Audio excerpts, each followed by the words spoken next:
back to my channel. Today's video is going to be a little different. It's a flip through of all of my crazy jelly printing that I've been doing for the past week.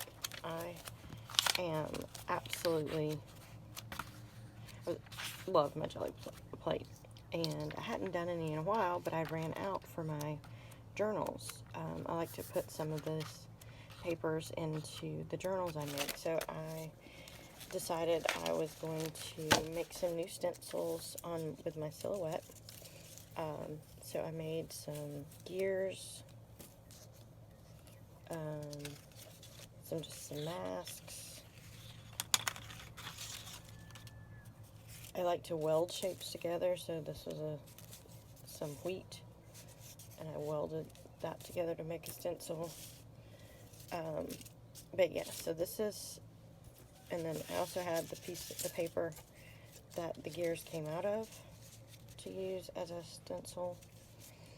So yeah, so this is some of the ones that I have made in the past few days, and they, like I said, once you get started, it's sort of addictive.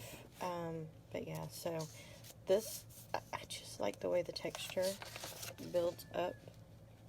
Like this one was a couple of, like 2 or 3 different ghost prints on this one. So yeah, I'm just going to flip through, and some of them I'm going to go back over. Some of them are, getting close to done. I don't like to put too many layers on them because they are going to go into a journal.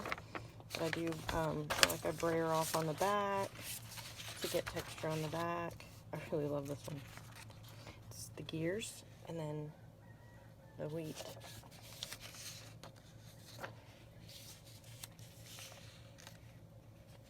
And this was just cleaning up the edges because I use a 12 by 12 plate. I print in the center, and then all around the edges need to be cleaned up. So it's just a clean up page. This is one of my favorite techniques. Is a bunch of ghost prints laid on top of each other. I love it. Yeah. This one I just put a lot of paint down and pulled the stencil off, and then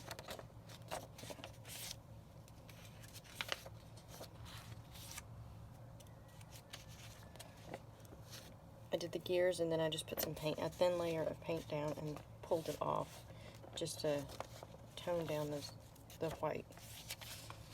This one I went a little crazy on, but I love it. And then I did a ghost print on top with the wheat. This one was really bright. I put some white down and pulled the print, and then I toned it down. It was almost as bright as this, but not. You can see it through the leaves.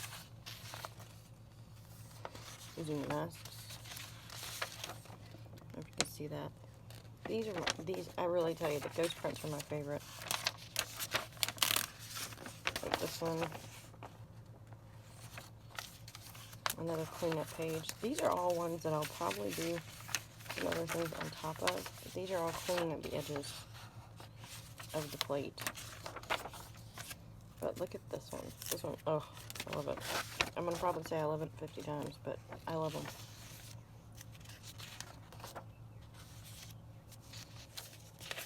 This is through the big stencil with the gears, and then I ghost printed the mask on top.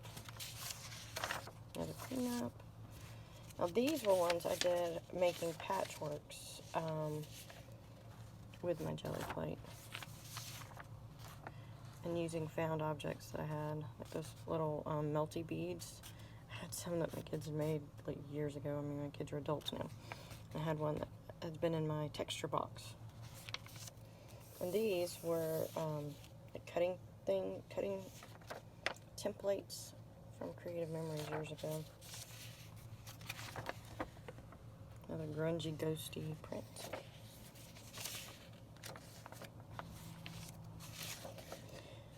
My plate was fairly new, so the paint was bubbling. But it doesn't do that for many prints, so I really like those prints when I get them. I'm probably going to scan some of these in and create some digital collage with them and put them in my Etsy shop. These are all going to be These will all be layered on top. Like some of these I'll need to pull out, stick in a pile to do more layers on. Sometimes I scan them in between because I like that layer, but I know it still needs more. Like this is a really cool grungy look. But yeah, this was my, like I said, this was my new 12 by 12 plate. So I was really just trying to break it in with some of these prints. See how it bubbled? And it actually stamped onto the plate. Saw this on a YouTube video. Stamped on the plate, then put the paint down.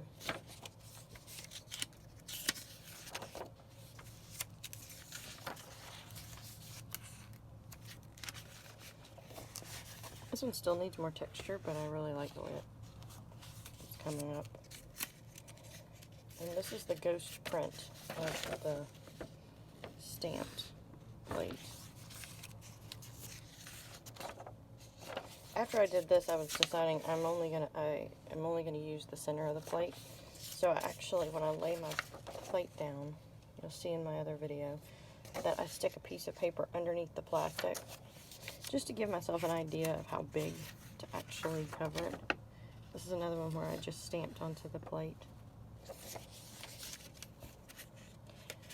Playing around seeing how distressed inks would do on the plate, and I just stamped my little stamp pads.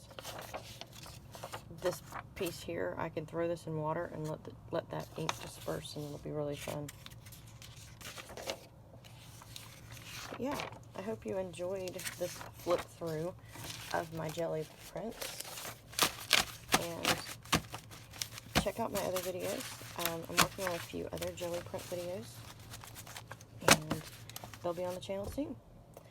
Have a great day.